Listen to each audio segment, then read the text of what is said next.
Hello प्यारे विद्यार्थियों, मैं खास करके आप सभी को coaching for you YouTube channel पर आपको स्वागत करता हूं। और जो हिंदी एग्ज़ाम आप लोगों का होने वाला है, इसके बारे में कुछ 1 मार्क का कॉमन क्वेश्चन आप लोगों को देने के लिए जा रहा हूं। खास करके इस तरह से आ सकता है, आप लोग क्या क्या आ सकता है इसके बारे में मैं बताने जा रहा हूं। जैसे कि 1 मार्क का 1 मार्क का 4 नहीं तो 5 क्वेश्चन आने वाला है। जैसे कि 1 मार्क का मैं बोलने के जा रहा हूँ, व्याकरण खंड को और किसी प्रश्न उत्तर को जवाब देने के लिए जा रहा हूँ। जैसे कि मेरे पास है एक क्वेश्चन पेपर हिंदी का, वो भी 2023 का हिंदी ए ग्रुप A+B करने के लिए। ये actually English medium and Assamese medium के लिए है। इंग्लिश मीडियम के लिए ग्रुप ए करना है और आसामीस मीडियम के लिए ग्रुप ए और ग्रुप बी करना है। तो ये आप लोगों को मैं देने के लिए जा रहा हूँ। सो देखिए, पहला प्रश्न है, कबीरदास के अनुसार पंडित कौन है? माने कबीरदास के अनुसार पंडित कौन है? उनके अनुसार तो कौन है? आंसर ऐसा होगा, जो प्रेम का 2.5 अक्षर पढ़ता है वही कबीरदास के अनुसार पंडित होता है, बोल के दिए गए हैं। तो 1 मार्क का 1 मार्क मिल गया है आप लोगों को। मीरा ने अपने मान रखने के लिए प्रभु से क्या प्रार्थना की है? यानी मीरा ने अपने मान रखने के लिए प्रभु से क्या प्रार्थना की थी? आंसर होगा, यमुना के तट पर आंधी और रात के समय दर्शन देने की प्रार्थना करती है। कौन करती है? मीरा ने अपने मान रखने के लिए उसने क्या प्रार्थना करती है? यमुना के तट पर आंधी रात के समय दर्शन देने की प्रार्थना करती है। और दूसरी बात देखिए, रामवृक्ष बेनीपुरी जी के द्वारा विरचित पठित पाठ का नाम क्या है? योगा नीट की ईंट। दूसरा वाला, छोटे जादूगर ने जिस मैदान में जादू का प्रदर्शन किया था उसका नाम क्या था? कार्निवल। उसका नाम क्या था? कार्निवल। जो कार्बी आंगलोंग डिस्ट्रिक्ट के ये क्वेश्चन पेपर है। तो एक्चुअली ये एग्ज़ाम ख़त्म हो चुका है, तो इसकी तरह ही गोलाघाट डिस्ट्रिक्ट और अन्य डिस्ट्रिक्ट में आ सकता है। तो मैं आप लोगों को अनुरोध करता हूँ, इसी तरह मतलब क्वेश्चन, शॉर्ट क्वेश्चन आप लोगों को 4 मार्क्स की शॉर्ट क्वेश्चन आ सकता है आप लोग का पद्य खंड से और गद्य खंड से। सो देखिए आप लोग, और इसकी तरह ही आप लोग आंसर दीजिएगा, तो कन्फ्यूज मत होना। और मैंने आंसर बता दिया है इसका। तो व्याकरण खंड में जाएंगे और 2 मार्क्स का क्वेश्चन आ सकता है। कैसे आएगा मैं थोड़ा दिखा देता हूँ। जैसे कि इधर देखिए, सत्य के संबंध में बेनीपुरी जी की क्या धारणा है, ऐसा कुछ आएगा। देखिए, 1 मार्क का भी बेनीपुरी का आया है और दूसरा 2 मार्क का भी। आज तुम्हारा खेल जमा क्यों नहीं है? इसके उत्तर में छोटे जादूगर ने क्या कहा था?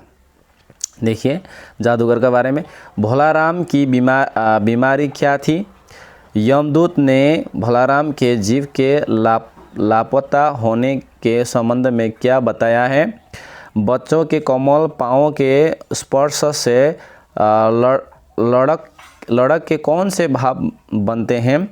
सड़क संसार की कोई भी कहानी पूरी नहीं सुन पाती है, क्यों? मतलब ये पठित कविता के आधार पर कलम की शक्ति को रेखांकित करो। देखिए, मृत्तिका कब मातृरूप बन जाती है? देखिए, तुम पुरुषार्थ करते मनुष्य हो। यहाँ कवि मनुष्य के संबंध में क्या कहना चाहते हैं, स्पष्ट करो। ये सब चीज़ हैं जो आप लोग खुद पढ़िएगा। 2 मार्क का मैं आंसर नहीं दूंगा, 1 मार्क का आंसर दे रहा हूँ। सो अभी जाएंगे हम व्याकरण खंड में। कि व्याकरण खंड में आपको 16 मार्क्स दिया जाएगा। ये 50 मार्क्स का अंदर में है, तो 16 मार्क्स दिया गया था। जो कार्बी आंगलोंग का जो भी आप लोग विद्यार्थी हैं, तो आप लोग चेक कर सकते हैं। आप लोग अवश्य ही व्याकरण खंड लिखा होगा, आप लोग ने मतलब करेक्शन किया है कि नहीं, मैं वही बताने के लिए जा रहा हूँ। सो सर्वप्रथम हम देखेंगे, निम्नलिखित में से किन्हीं 2 मुहावरों का वाक्य में प्रयोग करो। मुहावरों का वाक्य में प्रयोग करो, मतलब जैसे कि 9 2 11 होना, 9 2 11 होना। तो इसका अर्थ होता है भाग जाना। 9 2 11 होना, इसका अर्थ है भाग जाना। इसको वाक्य में प्रयोग करना है, जैसे इससे वाक्य बनाना है। जैसे कि उदाहरण मैं बता देता हूँ आप लोगों को, पुलिस के आते ही चोर 9 2 11 हो गया। इसी तरह आप बना सकते हो। इसी तरह बनाने से हो जाएगा। कोई भी आप अपना मर्जी से बना सकते हैं, पर अर्थपूर्ण होना चाहिए। थोड़ा देखेंगे अपने पाँव पर खड़ा होना।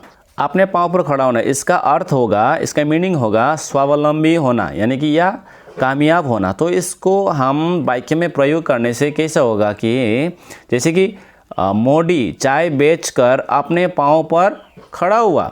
मोदी चाय बेचकर अपना पाँव पर खड़ा हुआ। घोड़ा बेचकर सोना, ये घोड़ा बेचकर सोना, मतलब इसका अर्थ क्या होता है हम देखेंगे। यानी कि इसका अर्थ होता है बेफिक्र होना या चिंता ना होना। इसका अर्थ होता है बेफिक्र होना या चिंता ना होना। और इसको वाक्य में हम जब प्रयोग करेंगे तो इस तरह से होगा, बेटी की शादी के बाद घोड़ा बेचकर सोना है। यानी कि जो बेटी का शादी के टाइम में जितना बोझ आता है ना, जब बोझ सब खत्म हो जाता है, हल्का हो जाता है, तो क्या होता है, बेफिक्र होकर सोना है। तो इसी तरह आप दूसरा वाक्य भी बना सकते हो। दंग रह जाना, मतलब क्या, दंग रह जाना। दंग रह जाना का अर्थ है आश्चर्यचकित होना। आश्चर्यचकित होना, जैसे कि उदाहरण में बता देता हूँ। एक किसान का बेटा अपने राज्य में प्रथम आ गया तो गांव के सभी लोग दंग रह गए। ऐसा कुछ बना सकते हो। ये किसी का पेपर लेके आया हूँ मैंने, जो किसी ने रॉन्ग लिखा है, तो किसी रॉन्ग लिखा है, मतलब ठीक ही लिखा है पर मात्रा इकार उकार सब रॉन्ग लिखा है। सो इसी तरह मैं आप लोगों को बताने के लिए जा रहा हूँ। जैसे कि ख नंबर का जो है मैं आपको बताने के जा रहा हूँ। निम्नलिखित में से किन्हीं चार के लिंग परिवर्तन करो। निम्नलिखित से किन्हीं चार को लिंग परिवर्तन करो। इसका आंसर क्या होगा? जैसे कि शिक्षक, कवि, महिला, श्रीमान, नायिका, धोबी, बंदर। इसका आंसर क्या होगा? लिंग परिवर्तन करने के लिए बोला है। तो लिंग परिवर्तन कैसे करेंगे आप लोगों को पता ही है, टीचर लोग ने आप सभी को सिखाया ही है। तो शिक्षक का क्या होगा? शिक्षिका होगा। देखिए शिक्षक जो है क्वेश्चन में लिंग परिवर्तन करना, तो इसका आंसर होगा शिक्षिका। इसका आंसर क्या होगा? शिक्षिका। दूसरा क्या है? कवि। कवि है, किसी ने लिखा है, किसी ने लिखा है कवियत्री।